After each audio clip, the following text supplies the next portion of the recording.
Hey, good morning. So, this podcast episode is about my recent article on losing my groove and gradually rediscovering it, but in a different way. And I want to ask you a question to start off. Did you ever look up one day and realize that you're not the person that you used to be? Maybe you lost your groove, like I wrote about. Maybe you just changed in ways that maybe you didn't notice at the time. And sometimes it can feel a little unsettling. Sometimes it can feel a little hopeful.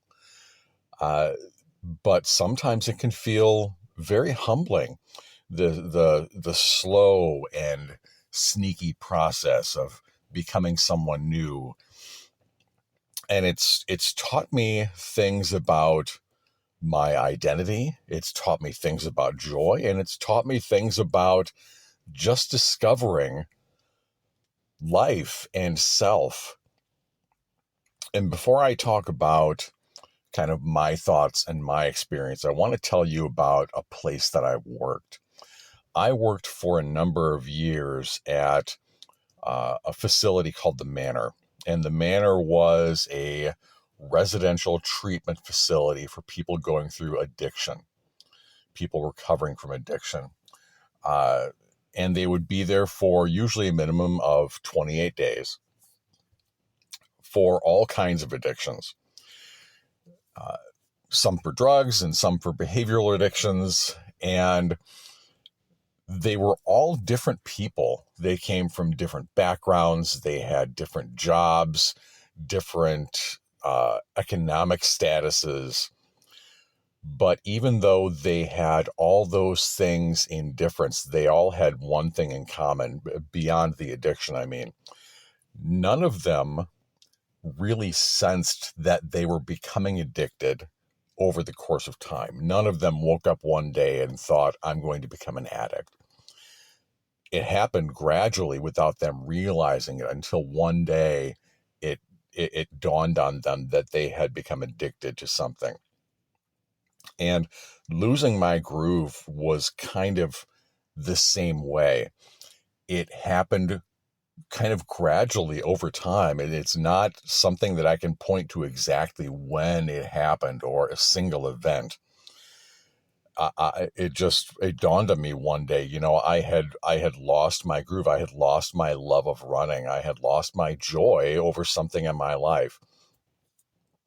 And I became disconnected from it. And my clients who I worked with the Manor, I was doing exercise therapy.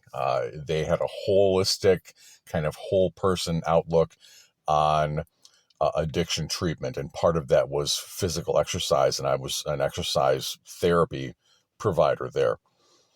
I found that many of them had become numb to their bodies, especially those who had been addicted to substances. They just weren't used to feeling their body anymore and sensing it. Many of them had tuned out to their relationships. Many of them were just kind of dulled to their lives in general. And they had to go through this sense of kind of discovery. And some were rediscovering their self, but some were discovering a new self that had evolved over the course of their experience. And it was a person maybe that they were unfamiliar with and they had to get to know again. And let me just say here that I'm not equating my experience with what is an absolutely heartbreaking situation of addiction. I'm not comparing what somebody who was addicted to something and goes through recovery. I'm not comparing that with me at all.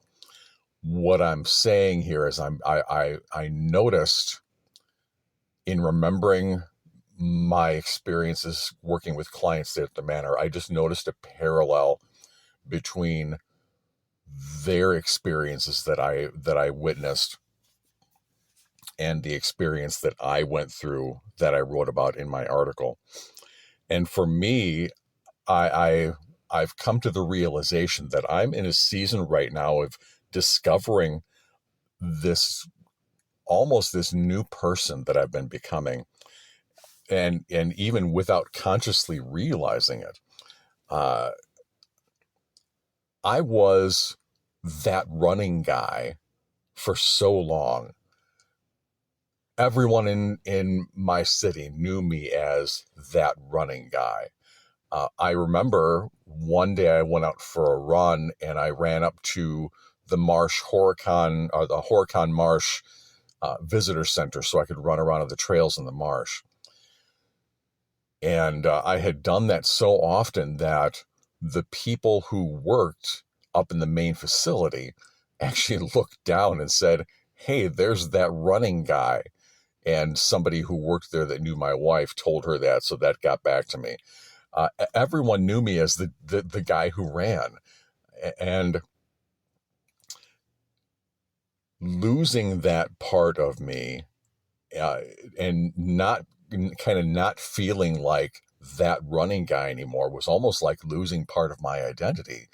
Who am I now? Everybody saw me as the running guy. And to be honest, even though I really don't run that much anymore, I mean, I do run, but not nearly how I used to. A lot of people still see me as that running guy. They'll make offhanded jokes about, "Oh, Roy, did you run here?" when I clearly drove 10 or 15 miles to get somewhere.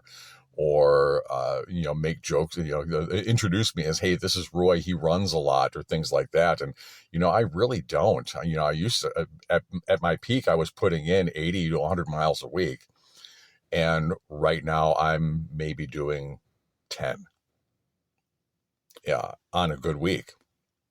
So I'm not that running guy anymore, but who am I now? What's my identity? How are people going to introduce me? And I'm starting to understand through this experience that we all go through these seasons of life. And like the people I worked with at the Manor, we can evolve and we can grow and we can discover these new facets of our personality that maybe reflect light like a diamond would in ways that we never saw as we turn that diamond that is us. Those facets will catch the light and reflect it in maybe a stunning new way or a surprising new way that we just didn't notice before. And I struggled for a long time with losing that joy in running, and in some ways it made that depression I was experiencing that much more intense. That I talked about that in my article. But in coming back, I'm starting to appreciate running again in a way that I think maybe I had forgotten before. Yeah, I was running maybe before just because it's who I felt like I had to be. It's how people saw me. And this experience is really changing my relationship with running and with exercise in general. Because for a long time, I was that running guy. And like I said, I think I ran because that's who I thought I needed to continue to be. But now I'm going through a process of relearning how to enjoy running for what it is rather than doing it because it was making me who I was, or it's just a part of who I was. So, to you, for my listeners, let me ask you this. Is there a part of your identity that you're holding on to that you think you have to, even if maybe it just doesn't fit anymore? Is there something that you feel like everyone sees you as that you're continuing to be or do because you think you have to? Or, or are there parts of yourself that you're just now meeting or realizing or understanding for the first time? Are you turning that diamond and catching glimpses of light and seeing facets that you had never noticed before? And if the answer to either of those is yes, do you feel like you can let go of some of those things? Do you feel like you can embrace some of those newer things? I want to encourage you to be compassionate with yourself and be gentle with yourself during seasons of change. You're more than just one label. You're more than just one role. There's a whole person right there inside of you that maybe is unfolding right now. Are you right now in a season of change or of discovery? And if you are, man, I would love to hear all about it. Comment on my post, or reach out to me with your story, even if it's privately. We're all in this together. And I don't want to be the only one sharing. If you have something to share, I genuinely do want to hear from you. So I'm going to finish up this podcast, and I'm here in Menominee, Michigan. I'm going to go out for a run right now. The sun is rising over the horizon right now. It is still and quiet, and there's no one out. I'm going to go out and enjoy this run or this run walk, have some time by myself, and think about what we just talked about. And I'll see you later, listeners. Thank you.